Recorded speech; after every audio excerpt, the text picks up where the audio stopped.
Sholat fardu merupakan kewajiban utama bagi setiap muslim yang harus dilaksanakan secara disiplin dan tepat waktu. Namun, dalam kenyataannya, tidak semua individu mampu menjalankannya dengan konsisten. Konseli dalam video ini adalah seorang mahasiswa yang sebenarnya telah memahami pentingnya sholat serta menyadari konsekuensi dari menunda atau meninggalkannya. Meskipun demikian, dalam kehidupan sehari-hari konseli masih sering mengalami kesulitan menjaga kedisiplinan sholat, khususnya pada waktu-waktu tertentu. Aktivitas kuliah yang padat, rasa lelah, serta kebiasaan menggunakan gawai menjadi faktor yang membuat konseli kerap menunda sholat. Hal ini menimbulkan perasaan bersalah dan kegelisahan dalam diri konseli, karena antara pemahaman nilai agama dan perilaku yang dilakukan belum sepenuhnya sejalan.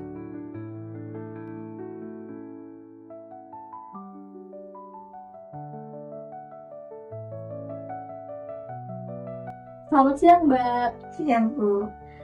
Bisa perkenalan dulu dengan Mbak siapa? Saya Rahma Aulia. Mbak Rahma Aulia, biasa dipanggil Rahma. Mbak Rahma ya.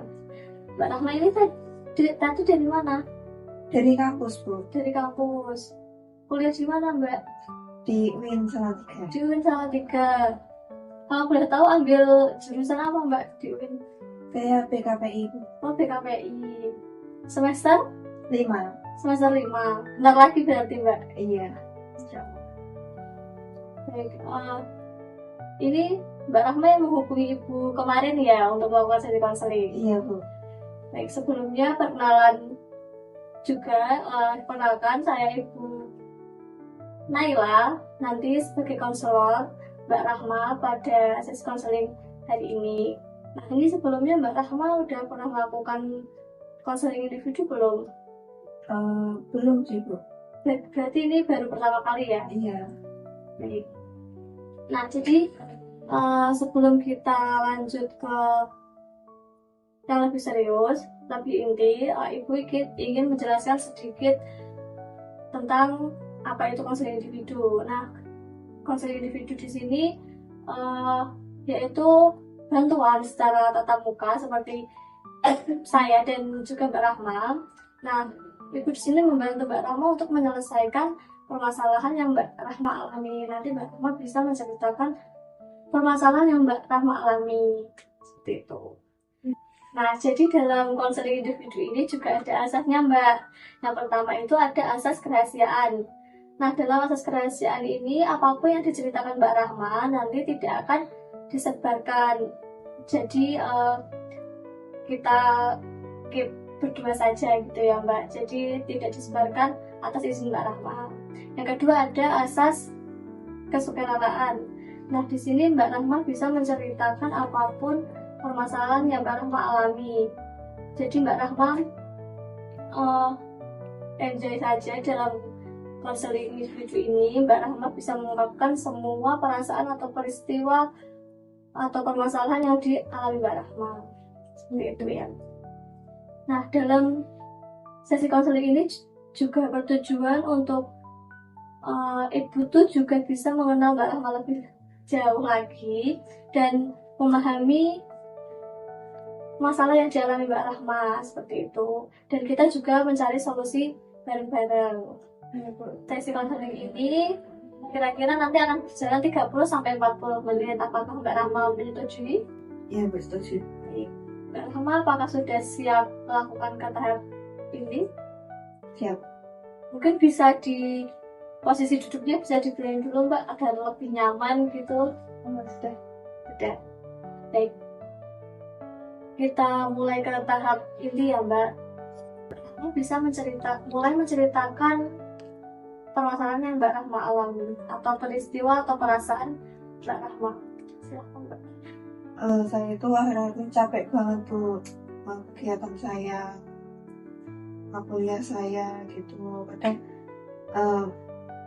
pokoknya pulang kuliah tuh rasanya capek banget pokoknya. Berarti itu Mbak Rahma kuliah dari pagi sampai sore gitu? Iya, ada yang sampai siang, ada yang sampai sore.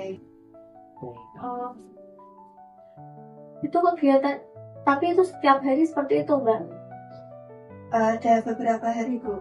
Beberapa hari. Lalu untuk di malam hari Mbak Rahma?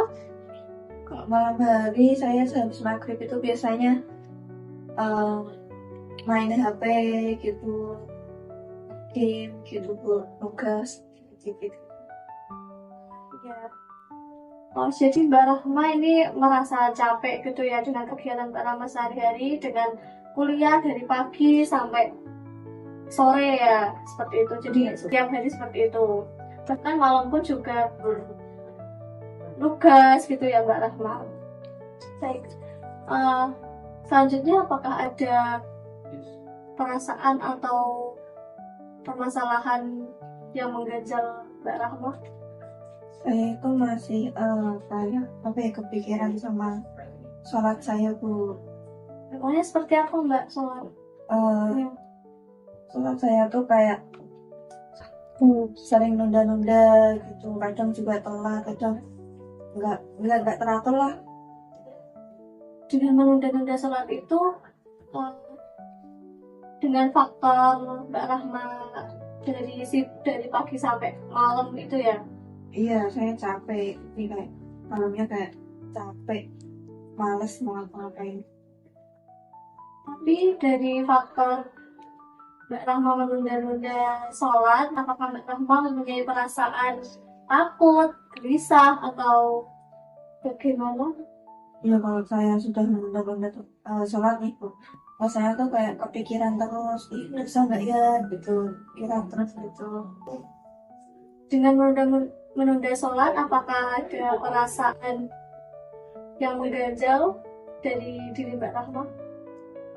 Kalau saya menunda sholat tuh rasanya sehabis kan saya misal asar gitu ya Bu ya, misal saya nggak sholat, terus saya tuh malamnya jadi kepikiran, jadi gelisah gitu, tadi saya nggak sholat gitu rasanya, terus kayak takut dosa gitu Bu.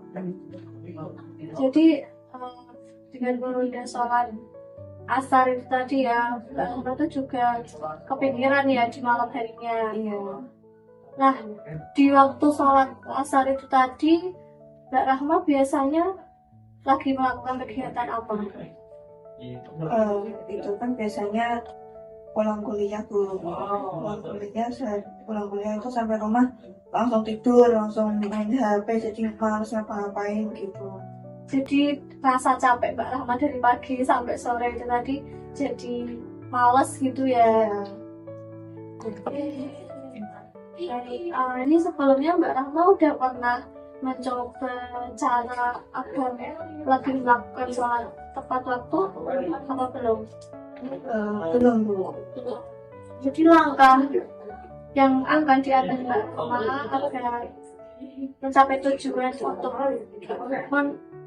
tidak menunda sholat atau melakukan sholat lima tepat waktu itu seperti apa?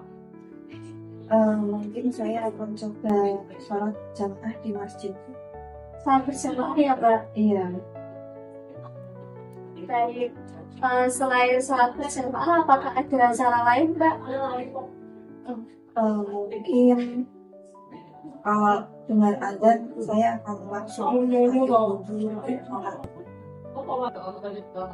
Baik, Mbak Rahma di sini sudah mempunyai dua strategi ya, dua langkah.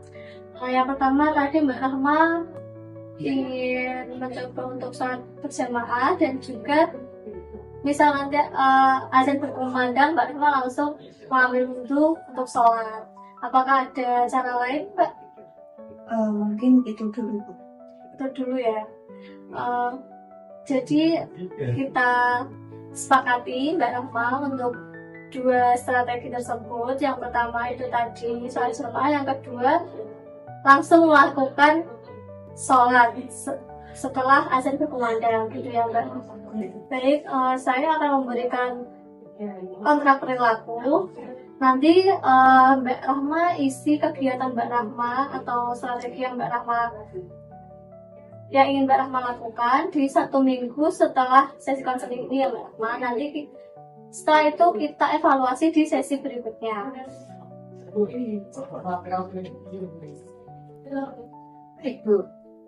Baik Mbak, dari pertemuan hari ini Ibu menangkap bahwa Mbak Rahma tuh sebenarnya memahami pentingnya sholat, memiliki rasa bersalah juga ketika Mbak Rahma menunda sholat ya.